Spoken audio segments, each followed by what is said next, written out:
नमस्कार दोस्तों, आपका स्वागत है एक और नई वीडियो में। आज हम एक कहानी पर चर्चा करेंगे।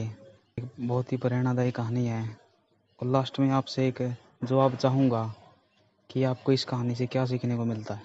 तो चलिए कहानी शुरू करते हैं। कहानी की शुरुआत होती है एक लड़के से जिसका नाम था राम। वह एक छोटे से गाँव में पैदा हुआ। उसके पास बहुत ही कम साधन थे, लेकिन उसका सपना बहुत बड़ा था। उसके माता पिता किसान थे। गाँव में शिक्षा की सीमित सुविधाएं थी, लेकिन राम ने कभी हार नहीं मानी। जब वह स्कूल जाता तो उसे पढ़ाई के लिए पैसों की कमी होती। कई बार उसने किताबों के बिना भी पढ़ाई की। जैसे तैसे करके वो उन विषयों में पास हो जाता। उसकी यही लगन मेहनत ने उसे आगे बढ़ाया। स्कूल के बाद वह खेतों में काम करता और रात में पढ़ाई करता था। बारिश के दिनों में जब खेतों में कम काम होता तब वह गांव के 10 किलोमीटर दूर साइकिल चला के पुस्तकालय में पढ़ने के लिए जाता था। वहां जाकर वह जितनी भी किताबें हो सकती थी वो पढ़ता था।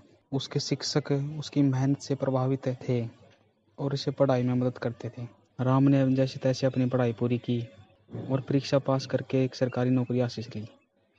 उसकी सफलता ने पूरे गांव को प्रेरित किया और जब गांव के बच्चों से मिलता तो उसके गांव के बच्चों की आंखों में वो एक प्रेरणा स्रोत बन चुका था। सबसे पहले राम को नौकरी जैसे ही प्राप्त होती है, उसके दिमाग में ख्याल आता है कि आज जो तकलीफ़ें सहकर मैंने नौकरी ली है ना, वो मेरे गांव बच्चों को वो तकलीफ़ें ना सहनी पड़े। तो उसने सबसे पहले क्या किया कि गांव में मुफ्त कोचिंग क्लास स्टार्ट की ताकि उसके गांव के बच्चे पढ़ सकें और एक अच्छी शिक्षा प्राप्त कर सके। जो तकलीफ़ें उसने सही है, कम से कम वो तकलीफ़ें गांव के बच्चे ना सहें। तो मैं आपसे जानना चाहूँगा कि आप बताएं कि इस कहानी से आपको क्या शिक्षा मिलती है। सोच ले सबने, तो मैं बता देता हूँ आपको क्या शिक्षा मिलती है इससे शिक्षा ये मिलती है कि जब आप एक गरीब घर में पैदा होते हैं तो आपके लिए चीज़ें करना मुश्किल तो होता है, लेकिन नामुमकिन नहीं होता कुछ भी। जब आप जैसे राम था, राम की परिस्थितियों को लेकर ही बात करते हैं। जैसे कि राम अपने गांव में पहला अधिकारी था। उसने पहली सरकारी नौकरी हासिल की। उससे पहले उसके गांव में कोई भी अधिकारी नहीं था जिसने सरकारी नौकरी प्राप्त की हो। तो गांव का पहला व्यक्ति था जिन्हें नौकरी हासिल की और एक बड़े पद पर गया। जिससे क्या हुआ कि उसके गांव के बच्चों के लिए प्रेरणा का स्रोत बना। पहले क्या होता था कि उसे गांव के 10 में से 1 या 2 बच्चा सोचता था कि मैं पढ़ लिख कर मेहनत करूं या फिर कोई बड़ा पद हासिल करूं।